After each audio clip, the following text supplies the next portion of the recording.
Hello and welcome. 22nd January 2008. American media explodes with the shocking headline. A body has been found in a Manhattan apartment. At first, no one knows who it is. Rumors swirl, theories fly. Then comes the unexpected twist. Turns out the apartment belongs to Heath Ledger. But wait, that can't be right, can it?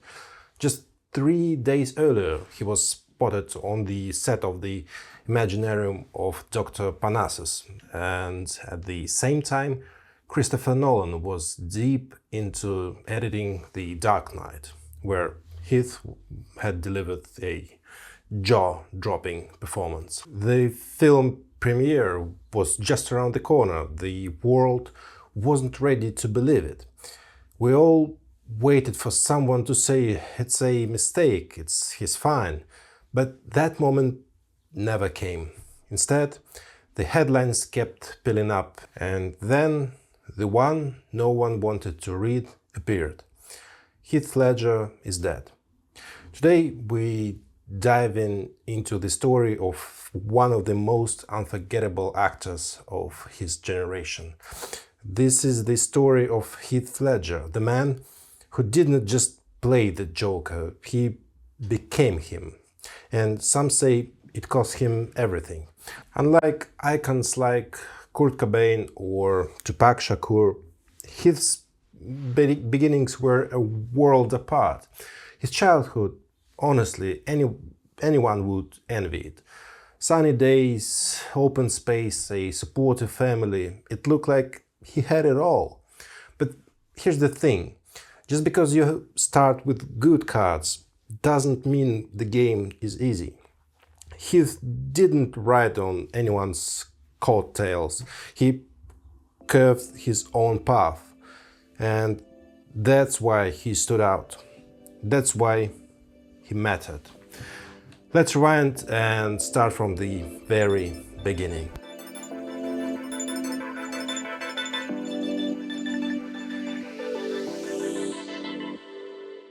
So, who are the Ledgers? Well, picture this. You're in Perth, Australia, and just every factory you see, a Ledger probably had something to do with it. The family was kind of Australia's version of Rockefellers. No joke. Gold mines, farms, pipelines, you name it. They were into it. The Ledger name carried weight. His dad, Kim Ledger, came from that legacy. He was a race car driver, worked as a mining engineer at the family factory, and even owned hockey team. Pretty cool, right? His mom, Sally, was a French teacher with aristocratic Scottish roots from the famous Campbell clan. So yeah, both parents came from old money and strong bloodlines. First, they had a daughter named Catherine, or just Kate. Then, on 4th April 1979, their son was born. Blonde hair, white nose, bright smile. They named him Heathcliff, yes, after Wuthering Heights. So we got Heath and Catherine, as literally duo straight from the book. Heath's early years, pretty much the dream. The whole family lived in a big, beautiful house. No one was ever in need. And let's not forget, this is Australia. We're talking about a place with endless sun, ocean vibes, and almost no gloomy days. Heath went to a fancy kindergarten and later to Guildford Grammar School, one of the most elite schools in the country. It was the kind of place where kids were uniforms and studied multiple languages. There were all kinds of electives too. Theater, sports, even cooking. Yes, cooking, fancy. His mom gently nudged him toward the theater program, while his dad rooted for sports. And Heath? He went for both. Sports came naturally to him. He joined his dad's hockey team, served like a pro, and spent his free time hanging out with the friends. Acting didn't come as easily at first, but it planted a seed. And that seed, well, you know where it led. But then, when Heath turned 10, life threw him a curveball. His parents sat him and his sister and told him something no kid ever want to hear. They were getting a divorce. For Heath, it was tough, really tough. Sure, nothing changed financially. He still went to his prestigious school, had everything he ever needed on paper, but emotionally, that's a whole different story. The split hit him hard. He ended up living with his mom, Sally, and that bond between them only grew stronger from then on. At school, he was still good in hockey. No surprise, given that his dad owned a team. Acting, on the other hand, was still a side thing. Fun, yeah, but nothing extraordinary. Then came the choice. Juggling both hockey and theater got too intense.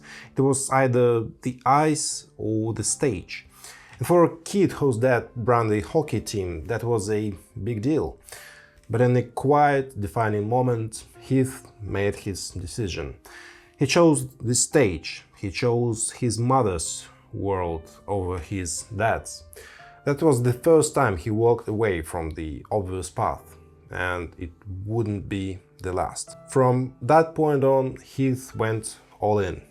He threw himself into theater, rehearsals, performances, late nights, line readings, the works. If he wasn't on stage, he was at home practicing scenes, reading acting books, breaking down characters.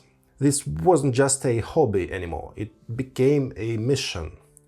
By 13, Heath was already deep into Stanislavski Method. Yep, the one where you don't just pretend to be a character. You become them. You talk like them, think like them, feel what they feel. It's intense. Some of the greatest actors in the world swear by it. Not easy stuff for a teenager, but Heath, he was hooked. That same year, just 13 years old, Heath got his first tiny part in a film called Clowning Around, an Australian drama. He played an orphan. Small role, barely noticeable, but hey, it was a start. A year later, he showed up in a Ship to Shore, another local production. These shows weren't exactly making waves outside of Perth, but they helped him start building a name for himself in the acting world. Then came 1996. He auditioned for a new series called Sweat, centered around Olympic hopefuls, and he was a perfect fit. Good looking, fit, and with his sports background, he practically was the role. The producers offered him the lead, a charismatic young swimmer, but he did something no one expected. He turned it down.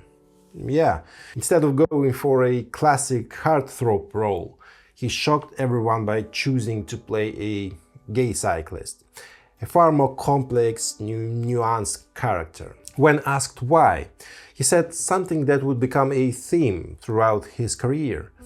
He wasn't interested in being the pretty boy. He wanted roles that challenged him, roles that make him dig deep. And even though Sweat flopped out after just one season, it brought something valuable into Heath's life: friendship. He grew close to his castmates, especially Martin Henderson, who would soon become a very important person in Heath's story. One day, Martin told Heath something that stuck with him. You never make it big in Perth. You have to move to Sydney. Think about that. You're 17. You got a little fame in your hometown. You've got your family, your friends, your support system. And now someone's telling you to leave it all behind and try your luck in a massive, unfamiliar city. That's a terrifying leap. Heath wrestled with it. He didn't want to leave his mom, They were incredibly close, and what if it didn't work out? What would he even do in Sydney? But one evening, after turning it over in his head 1,000 times, he made up his mind.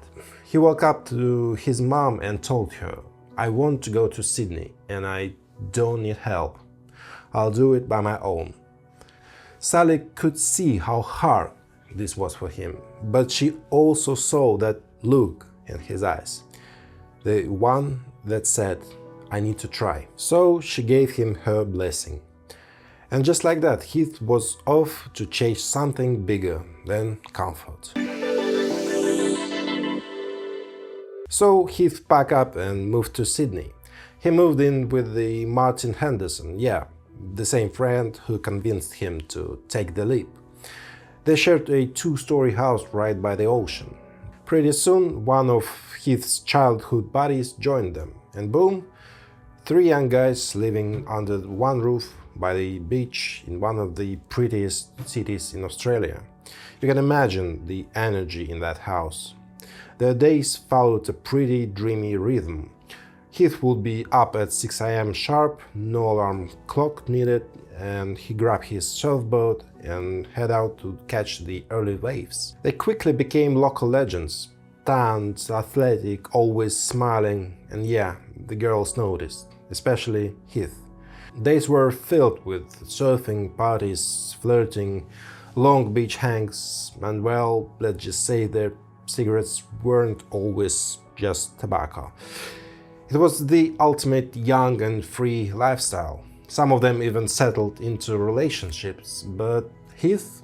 Nah, he was soaking up the moment. Full speed, no brakes. But eventually something kicked in. A little tiny voice that reminded him why he came to Sydney in the first place. So he started hunting for auditions. And that's when he saw it. An open casting call from a film called Backrock, a gritty Australian youth drama with thriller vibes.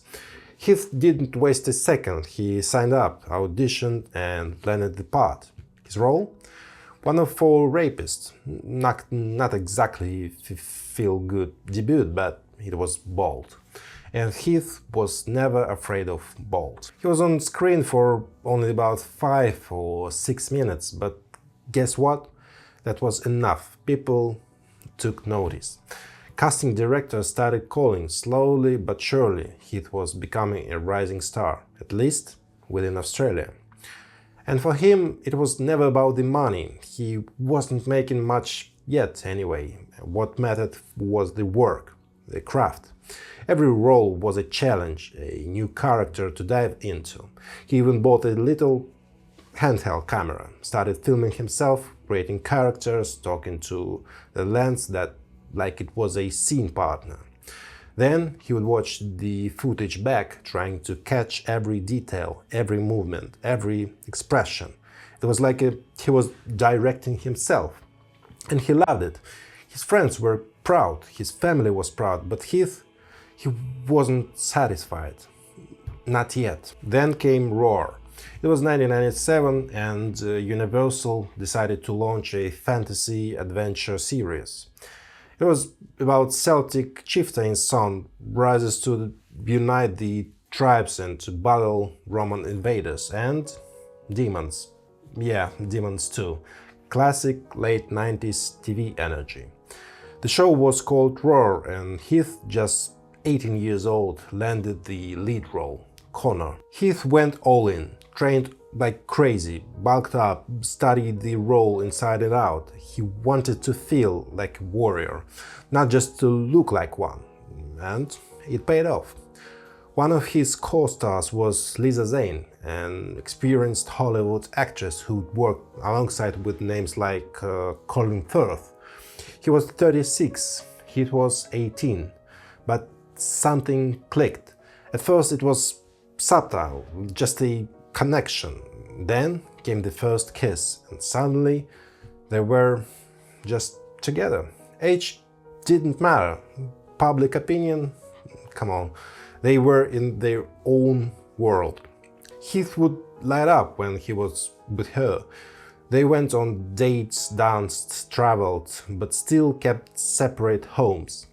He stayed in the beach house with his friends. Lisa brought something new into his life. New cities, new experiences. She showed him Europe, opened his eyes to the world. And then, on one of those trips, she looked at him and said, "You need to go further. Come with me to Hollywood."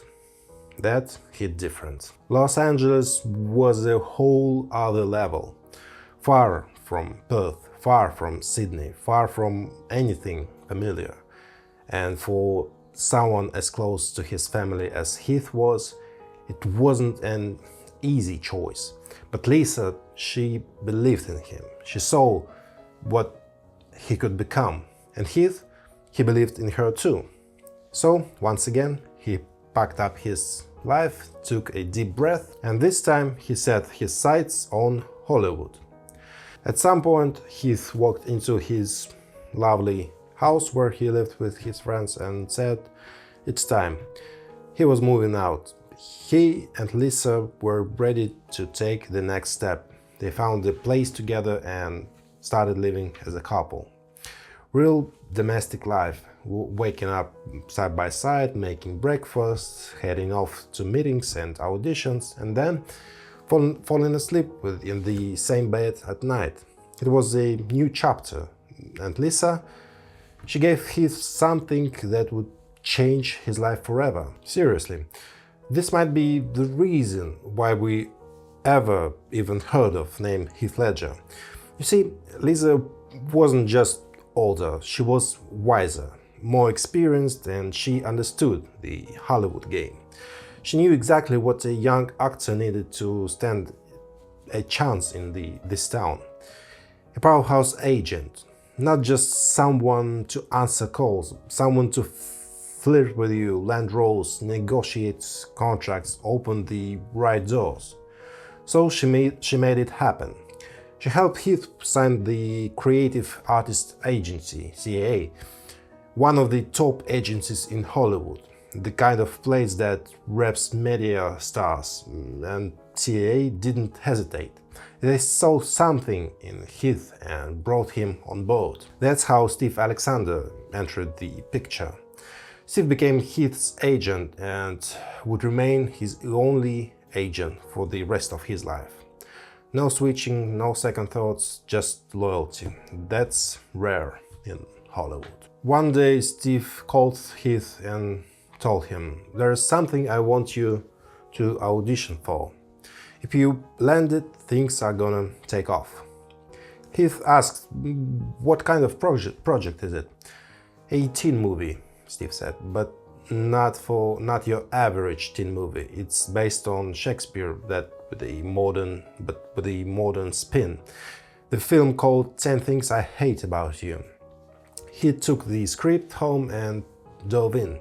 The character, Patrick Verona, a mysterious, charming troublemaker with a soft side. Kind of guy girls fall for, but who got layers underneath. He studied, rehearsed, got into the vibe, and when the day came, he showed up at the casting call like everyone else. No special treatment, he stood in the line with the other actors.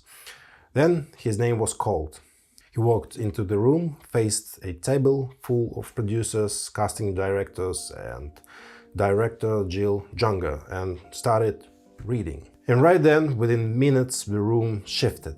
They didn't need to see anyone else. "This is him," someone said. "This is Patrick Verona." Just like that, Heath landed his first major Hollywood role. He was only 19. Filming 10 Things I Hate About You took 4 months. The budget, $30 million. A solid investment for a teen movie. But when it hit theaters, boom, it was a smash. Audiences fell hard for Patrick Verona, especially teenage girls. And that scene, that one, Heath dancing on the bleachers, singing "Can I Take My Eyes Off You?"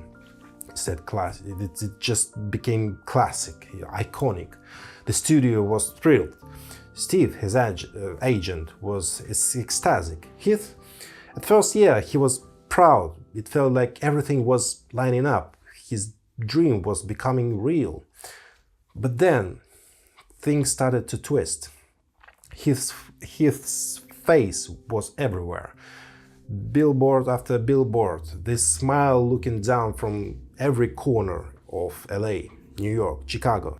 He was the new heartthrob, the next big thing. And instead of celebrating, Heath panicked. He didn't want to be that guy, the poster boy, the pretty face. He was an artist. He wanted to play real, gritty, complex characters. And now it felt like he was being trapped in the image, one that had nothing to do with what he really was. He even called his agency, asked if they could tone down the promo, maybe take down billboards. Of course, they laughed. Heath, what's wrong with you? We're just promoting a movie. But Heath wasn't smiling anymore. And while movie made his career, it quietly broke something else. His relationship with Lisa. No scandals, no cheating, just pressure, the attention, the wave of adoration coming his way. Lisa could see the future, and it wasn't one they could share anymore. So they just let go each other, with love, without drama. The irony, the very thing she gave him, that priceless gift of launching his Hollywood journey, ended up pulling them apart. After the whirlwind of 10 Things I Hate About You, the fame, the press, the breakup, Heath needed out. So he flew home, back to Australia, back to real life. He reconnected with old friends, hugged his family tight. For the first time in a while, felt grounded. There were no billboards with his face, no red carpets, just barbecues, beaches, and people who knew him before the fame. And honestly, that made him happy. It gave him a chance to breathe and process everything that had just hit him in Hollywood like a freight train. But the offers didn't stop. Steve, his agent, was getting flooded with scripts.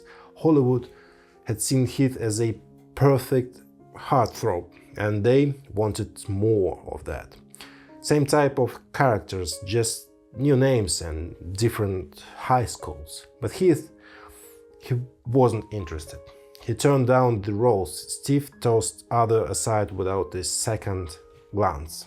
And Heath, he just waited. I once spent a whole year sitting on my ass, turning down profitable offers to play guys like my character in 10 Things, he later said. I literally lived on ramen noodles and water because I was trying so hard to stay true to myself.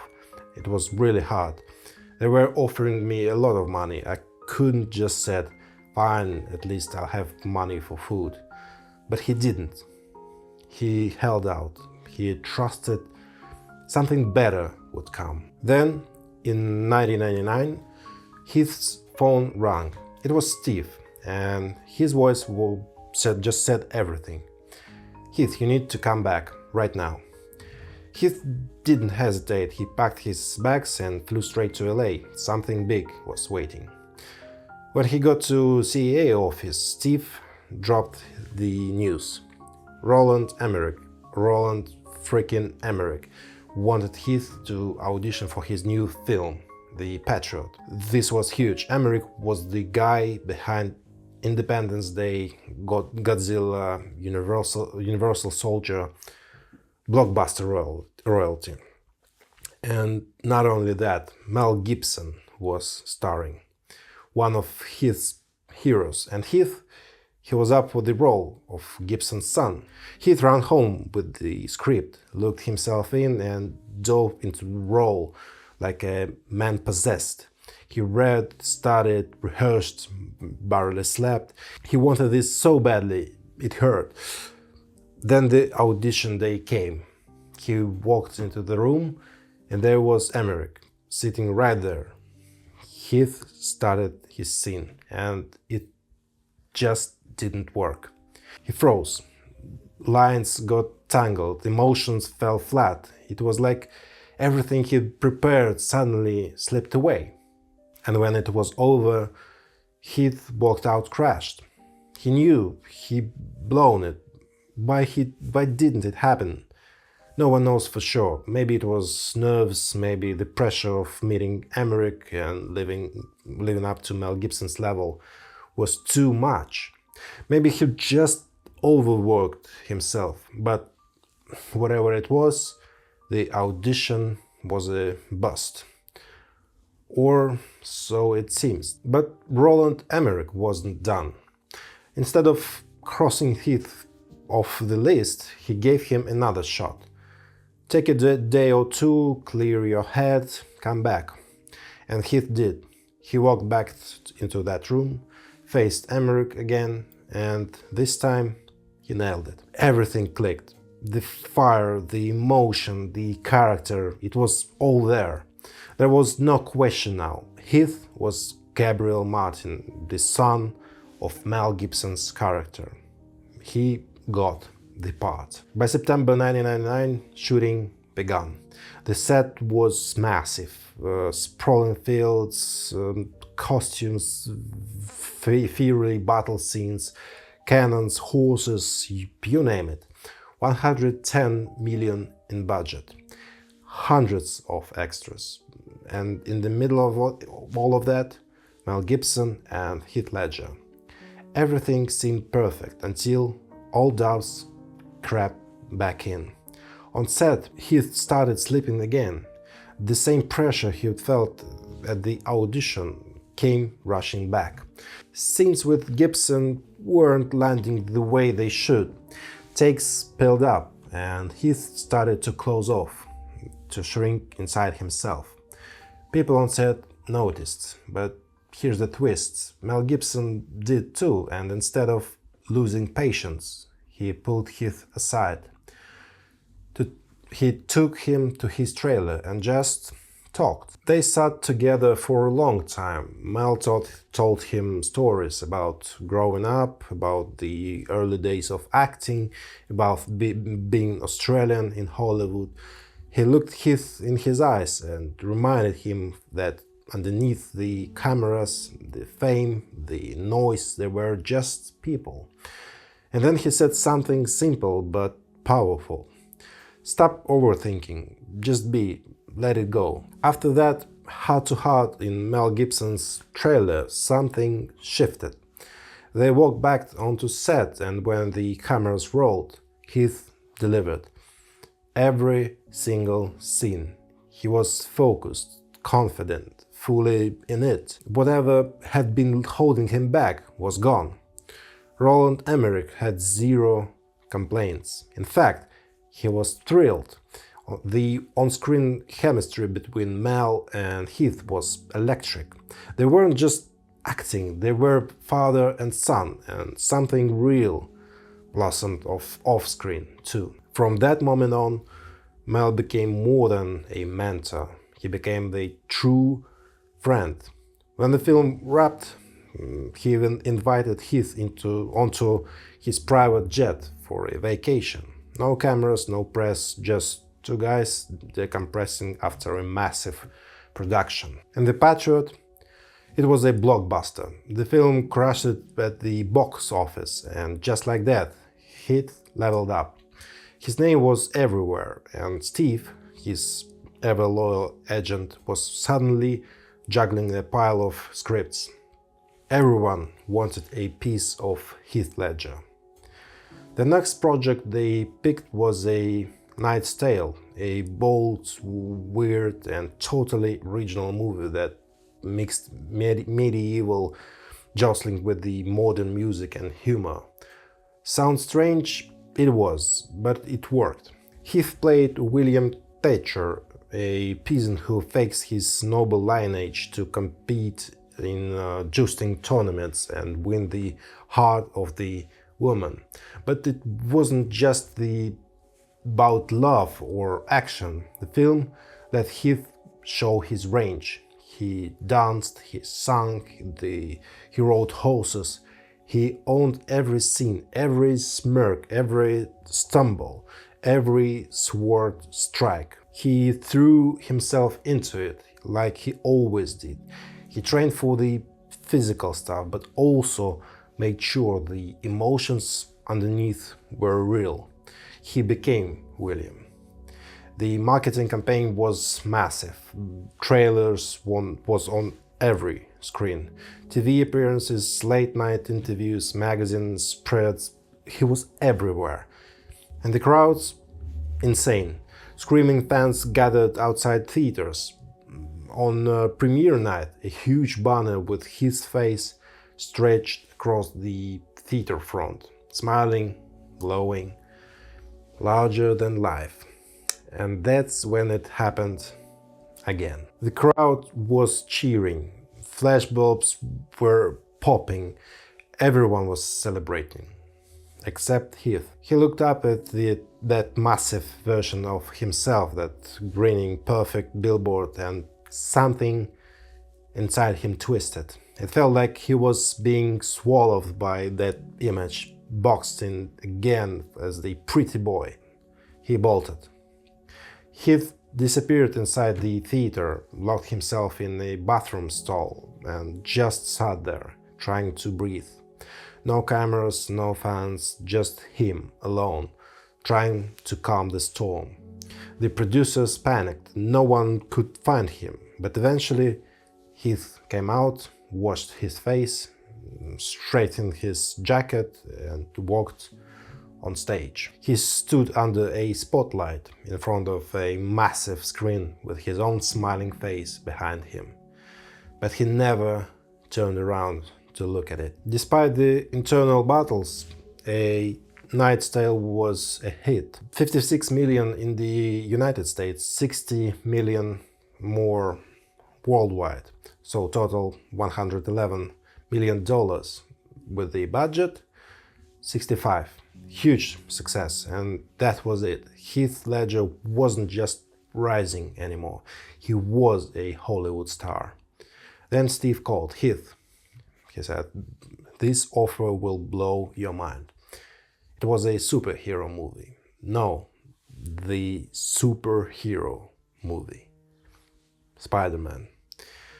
Sam Raimi was directing, Sony was backing in with a $139 million budget, even more than the Patriot. The Marvel character had never been done on this scale before. Everyone was excited, it was going to be massive. Steve was already buzzing, thinking about the exposure, the money, the franchises, the toys. This is it. This is the big one. Heath opened the script, read a few pages and closed it. No. Steve froze. Wait, what? He said, I'm not doing it. He didn't want to get trapped again, boxed into a single image, no matter how successful it might be. He wanted freedom, he wanted challenge, he wanted risk. And maybe most of all, he didn't even like Spider-Man. He just didn't connect with this character. So he passed. No hesitation, no regret. So, friends, I think you've seen it. You know who ended up wearing the suit, Tobey Maguire. He was great, no doubt. But now you know something most people don't. The role was meant for Heath Ledger. Can you imagine? Spider-Man went on to make over $821 million in 2002. It was a cultural phenomenon. For most young actors, it would have been a no-brainer. But he said no. Why? Because he didn't want to be typecast. He didn't want to be the pretty face, the superhero, the brand. He wanted to be an actor, a real one, and honestly, that takes guts. I don't know about you, but I can't imagine turning that kind of offer down. But Heath did. So Heath turned to Steve and asked, "Is there anything else?" Steve handed him a script for Monsters Ball. Heath read it, nodded and said, "I'll do this one." Then he went home to dive into the role. This marked a turning point. He was shaking off the heartthrob image and walking straight into dramatic territory. Right around this time, something else shifted. Heath fell in love again. Her name was Heather Graham. And yeah, like Lisa before her, she was older, 9 years older, in fact. But the age didn't matter. They clicked, and for a while, Heath seemed truly happy, growing as an artist in love and finally doing the kind of work that fulfilled him. Monsters Ball was heavy stuff. It starred Billy Bob Thornton, Halle Berry and Sean Combs. But the story centered on a family of executioners, with Billy Bob playing the father and Heath his son, both working death row. Heath's character, unable to cope with the weight of it all, takes his own life in a devastating moment that was just beginning. The movie had a tiny budget of just $4 million, but grossed over $44 million worldwide. Critics were impressed, especially by Heath. They wrote that at just 22, he was already delivering performances with the depth and maturity of a seasoned dramatic actor.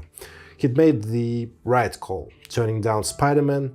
Maybe have shocked everyone, but it proved a point. Heath Ledger wasn't here for fame, he was here for the art. Riding the wave of Monsters Ball, Heath picked his next roles carefully. But things didn't go as planned.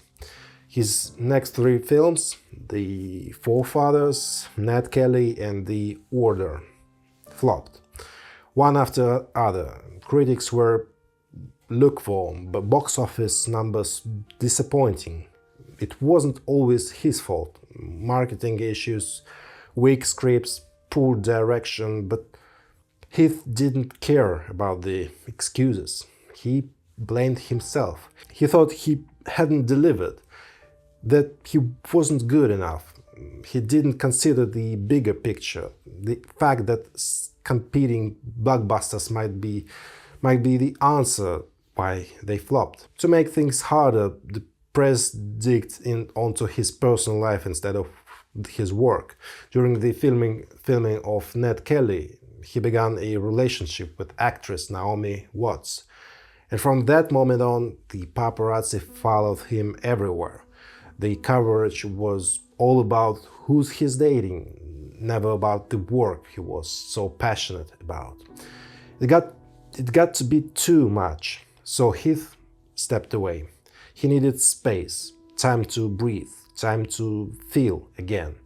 He took a break from acting and found peace behind the camera. He roamed the streets of New York with this collection of cameras, capturing quiet, beautiful moments. Light bouncing off windows, the rhythm of city life. He fell in love with photography. It gave him a new way to express himself. He also started writing. One script was about a girl who suddenly starts playing chess and becomes a prodigy. Another was a dream project adapting the life of musician Nick Drake, who died at 26 from an antidepressant overdose, and story fascinated Heath. Quiet, tragic, hauntingly beautiful, just like the kind of roles he loved. Meanwhile, back to CAA. Steve phone rang less and less. Big studios weren't calling anymore. Steve kept it to himself, not wanting to worry Heath. But of course, Heath felt it. He knew how Hollywood worked. One moment you're the face on every billboard, the next no one picking up the phone. And it hurt, because as much as Heath tried to stay true to himself, part of him still wanted to be seen, still wanted to tell stories, still needed to act. Then one day the phone rang. But this time it wasn't Steve, it was Terry Gilliam. Yes, that Terry Gilliam, the legendary director, and he was calling Heath directly. He said, I want you for my next film, The Brothers Grimm. No auditions, no tests, just a script handed over and a role offered. Jake Grimm. After everything, the silence, the flops, the doubt, someone believed in him again. Not just anyone, but a visionary director. The cast was stacked. Matt Damon, Monica Bellucci, this was it, a real comeback. What he didn't know at the time was that behind the scenes, things weren't so simple. The producers, the Weinstein brothers, they were against him. They thought his career was dead, that casting him would probably ruin the film. But Gilliam wouldn't back down. He fought hard. If Heath's not in, I'm out, he told him. And Gilliam won. Most of the movie was shot in Prague, with the gothic charm and lower production costs. The vibe on set was magical. Heath bonded deeply with the crew, with Matt, and especially with Gilliam. For 5 months, Heath was in his element. Focused, happy, inspired. After the fairy tale world of the Brothers Grimm, Heath shifted gears, hard, with a film called Lords of Dogtown. It was a cult story about surf, skate, and rebellion, the true life tale about pioneers of modern skateboarding. Heath played Skip, the eccentric, burned-out surf shop owner who mentored the crew. And Heath didn't play the role, he lived it. If his character was supposed to be drunk, Heath showed up at set drunk, not out of recklessness, but because he wanted a real feel. Then came Brokeback Mountain.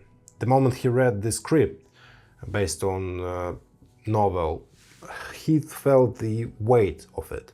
Two cowboys, Ennis and Jack, falling in love in a world that didn't know what to do with them. It was raw, tender, and tragic. Naomi Watts, still a close friend, cheered him on. Steve was confident, and with Ang Lee directing, it was clearly a once-a-lifetime project. Heath hesitated at first, not because of the subject matter, but because of its power. Could he do it justice? After sitting with it, thinking deeply, he called Steve back. I'm in. Jake Gyllenhaal was cast opposite him. They knew the film would stir controversy. This wasn't the American West of Clint Eastwood. It was something quieter, braver, and during the shot, something beautiful happened. Heath fell in love again, this time with Michelle Williams, who played his wife in the film. During the filming, Michelle injured her hand in the snow, and Heath rushed her to the hospital. Somewhere in that moment, he realized he didn't want to let her go. Their connection deepened quickly. It was real, it was strong. The press, of course, they dived into the story. Just a month before, it was all over headlines with Naomi, and now it was all about Michelle. Paparazzi followed their every move. But none of that mattered when Michelle told him she was pregnant.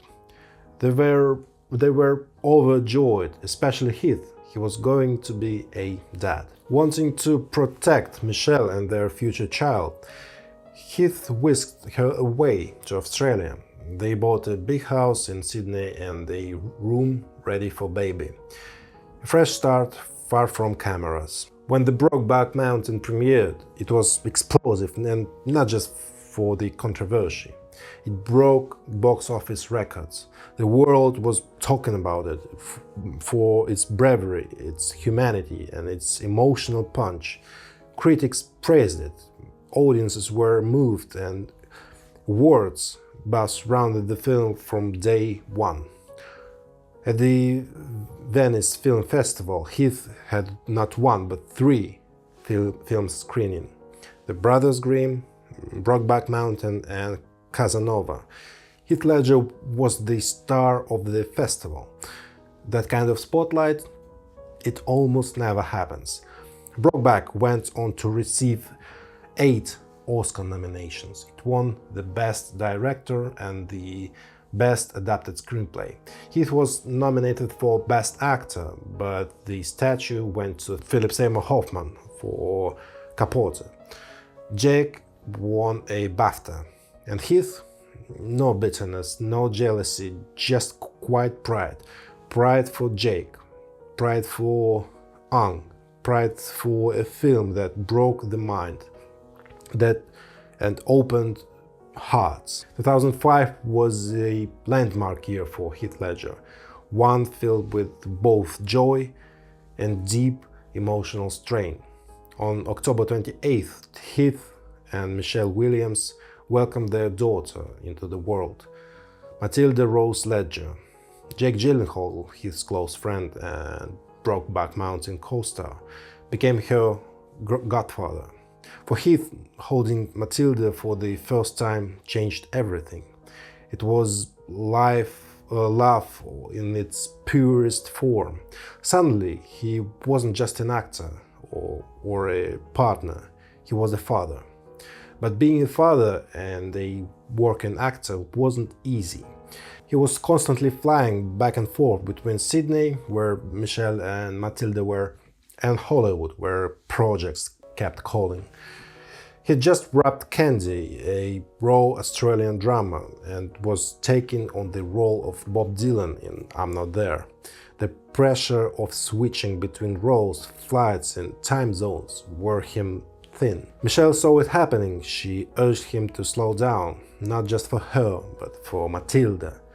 They needed time together as a real family. Heath listened. He told Steve he was stepping back from acting. Basically, he said, I have everything I need. Back home in Australia, Heath poured himself into fatherhood. He was fully present, changing diapers, playing on the floor, cradling Matilda to sleep. Michelle felt supported. They were a team, a family. One day, Heath looked at her and realized something. He'd never officially proposed. So he bought a ring. He asked Michelle to marry him. For a moment, everything felt still, whole, like maybe they would finally outrun the chaos. And then the phone rang. It was Steve.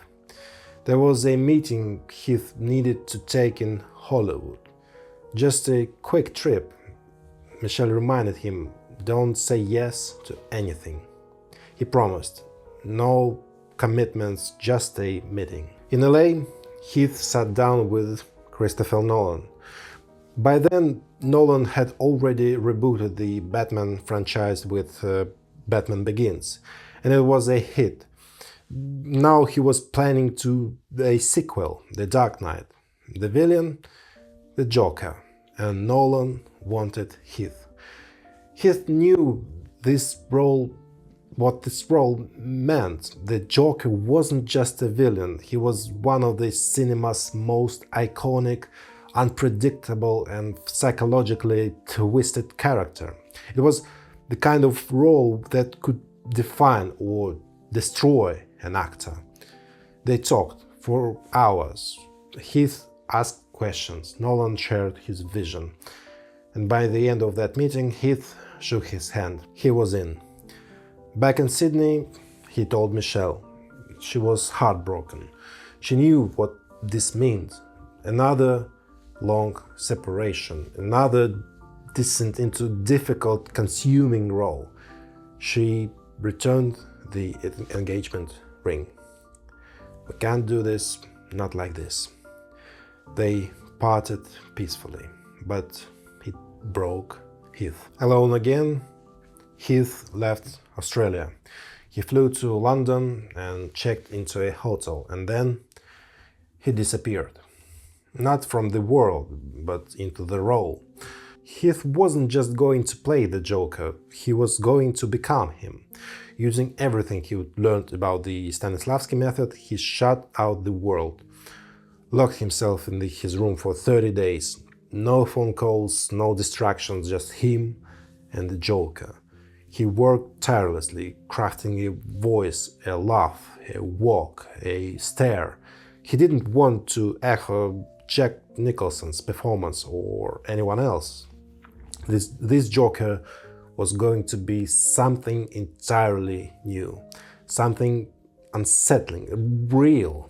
He sketched out makeup ideas, rebuilt the character from scratch. Piece by piece, he constructed a version of the Joker that the world had never seen before. Chaotic, anarchic, terrifying, and somehow still human. He was diving deep, and the deeper he went, the harder it became to resurface. The Joker knows no boundaries. And when that month was over, Heath emerged from that hotel room changed. He flew straight to set, and when he walked through the doors, silence fell. The crew didn't recognize him, not even Nolan. It wasn't just a makeup or the costume, something in his eyes, his presence, his aura. Heath wasn't there anymore. The Joker was. The cast was shaken. Even seasoned actors like Gary Oldman were thrown off. He botched take after take, finally calling a friend on a break and whispering, "Something strange is happening here.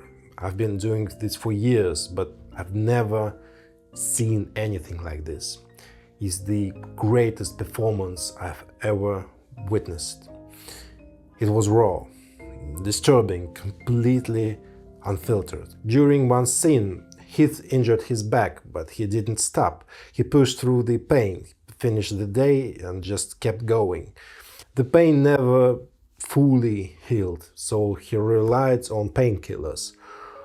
Or he just lived with it. The Joker had taken a toll, mentally, emotionally, physically. When Heath wrapped filming, the crew gave him a surprise gift. They rented out the theater and screened the first edit of the scenes. The room was quiet when the lights came up. Everyone was stunned, including Heath. For the first time, he allowed himself to say it out loud. It turned out exactly how I dreamed. In the Dark Knight, Heath Ledger did the unthinkable. He outshined everyone. Christian Bale, Gary Oldman, even Jack Nicholson. Nicholson's Joker was iconic, playful, comic book accurate, theatrical, but Heath's Joker, he felt real, like someone you could actually meet, someone twisted by trauma, beaten down by life and no longer afraid of anything. You've met people like that, someone not on the same scale but close, someone broken in all of the wrong places, who wears a smile that hides something dark. That's what Heath brought to the role, a terrifying kind of truth. He showed the Joker not as a villain from another world, but as a man who might live down the block. And years later, when Joaquin Phoenix played his own version of the Joker, quieter, sadder, just as broken, you couldn't help but feel like echoes of Heath's performance. Phoenix's Joker was great, and maybe he could only exist because Heath Heath opened that door first. But once the makeup came off, the darkness remained. Heath was still grieving the end of his relationship with Michelle. He missed Matilda terribly. While filming, the Joker's mask numbed the pain, but afterward it was calm floating back, the silence of his apartment, the sleepless nights, the insomnia that never let go. He walked the streets of New York alone, trying to shake off the weight. He wrote, he returned to his screenplay about the girl and the chessboard. He tried to keep moving forward, but the exhaustion, emotional and physical, was catching up with him. He couldn't sleep. Some nights he stayed awake for days, and when he did fall asleep, it was brief, restless, the kind of sleep that doesn't heal anything. It was chipping away at him, piece by piece. And still, in that fragile state, he said yes to another film. Terry Gilliam called again the Imaginarium of Dr. Parnassus, a fantasy film, a surreal story, a brilliant cast. Christopher Plummer, a young Andrew Garfield, and the legendary Tom Waits. There were talks of Tom Cruise for one role, but Gilliam fought for Heath. He wouldn't take no for an answer. Heath flew to London again. He was sick, the flu had caught up to him, but he kept going.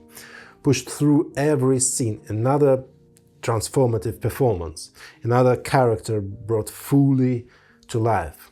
He gave everything, even though by then he had very little left to give. Sick, he hung upside down over the Thames, in the rain, filming take after take. He wouldn't stop. Even when the director called Rap, he asked if they could shoot a few more scenes. He knew he wasn't going to sleep anyway, so why not keep going? Acting was the only thing keeping the pain at bay. It was the only time he didn't feel the ache in the back, the weight of his depression. Eventually, the fever got too high to ignore. The crew insisted on a few days off, and so he could have a rest. Heath flew back to New York, hoping for a moment of peace. Maybe just a little sleep, but the insomnia hadn't gone anywhere. And neither had the pain. The flu faded, but the shadows returned. His back throbbed. The sadness from losing Michelle still lived inside him. It never left. And now, with filming post, there was nothing to distract him from any of it. One paparazzi photo from those final days said more than 1,000 interviews ever could. Heath on the street, eyes sunken, face pale and hollow, dark circles etched under his eyes. The spark that once made him glow was fading. 20th January 2008. Heath locked himself inside his Manhattan apartment. He tried everything to sleep. Blackout curtains, silence, white noise, prescribed meds. Nothing worked. He finally gave up and opened his laptop, returned to the one place where his mind could still find focus, his screenplay, the one about the girl who played chess. He would go out sometimes to a corner cafe, a restaurant, but always came back to the story. It was all he had left to control. Sleep, when it came, was fleeting, just an hour or two. When he woke up, it felt like he hadn't slept at all. And then came the pain. The old back injury flared up again. That scene from The Dark Knight, the one that never really healed. The painkillers helped for a while, until they didn't. Heath took two, then an antidepressant, and then something to sleep. 22nd January 2008. Steve, his agent, called. He was confirming a major meeting, a long-awaited conversation with Steven Spielberg. No answer. He tried again, still nothing. That wasn't like Heath. He always answered. Even in early hours, even when he was halfway across, he would. Something felt wrong. Steve called his sister, Kate. She tried too, multiple times. No reply. By now, the worry was growing into panic. Meanwhile, his housekeeper arrived at the apartment. She got the keys from the concierge and let herself in. The apartment was quiet. She walked into the bedroom. There, on the bed, Heath, still, unmoving. He wasn't breathing. Paramedics were called. They arrived within minutes, but it was already too late. Heath Ledger was gone. Just like that, he was 28. The world froze. How could it be? He was young, he was working, he had films in production, a daughter, a life. Everyone had seen him recently on set, meetings, walking the streets. He had projects lined up, meetings planned. He was supposed to be in front of a camera again in just a few days. And now, nothing. The police found open pill bottles by the bed. They considered two options: suicide or accidental overdose. The media went wild with speculation, but to those who knew him, it didn't matter how it happened. Only that he was gone. Too soon, too young, too much left unsaid. The next day, the medical examiner released the report. Intoxication, a fatal combination of medications. Pills meant to treat pain, insomnia and anxiety, each common, each legal, had triggered an irreversible reaction in Heath's body. He didn't know, he didn't intend it. Journalists, biographers and those closest to him agree it wasn't suicide, it was a tragedy. A senseless, devastating loss of one of the greatest actors of his generation. Heath once said, "I don't like the idea of death, but if I die too young, I hope I've done enough to be remembered." A memorial was held on February 9th in Perth, the city where it all began. Family, friends and colleagues came from all over the world. Michelle Williams was there, Kate Blanchett, his agent and friend Steve. It wasn't a red carpet, it was real, intimate. Heath's body was cremated and his ashes were scattered in the ocean he loved. The one he'd surfed as a boy before Hollywood, before cameras, before it all. In the Imaginarium of Dr. Parnassus, Heath's character says, "You might say it's fate. Who puts a price on their dreams?" After his death, Terry Gilliam halted production. For a while, he didn't know if he could finish it, but in the end, he realized he had to. It was his final work. It couldn't stay incomplete. Gilliam rewrote the story. His character would now shift forms inside the magical world of the Imaginarium, played by Jude Law, Johnny Depp and Colin Farrell. All these actors stepped in without hesitation, and they donated their entire salaries to Matilda Rose. Then came The Dark Knight. It premiered that summer and shattered every expectation, over $1 billion at the box office. Audiences were stunned, critics couldn't find words. And his Joker, he wasn't just unforgettable, he was iconic. In 2009, Heath was awarded the Oscar for Best Supporting Actor. His parents and sister accepted the statue on his behalf. On that stage, they thanked Steve, the agent who believed in his from the start, stood by him through every high and low, and helped him build something timeless. This was the story of Heath Ledger, a surfer from Perth, a heartthrob who turned down Spider-Man, a man who chose art over fame, truth over comfort, an actor who gave everything to every role and left us with performances that still burn bright today. If you want to feel more about Heath, about who he was, watch the documentary I Am Heath Ledger. Rewatch Dark Knight, rewatch Monsters Ball. Let the work speak for itself. Thank you. Good night.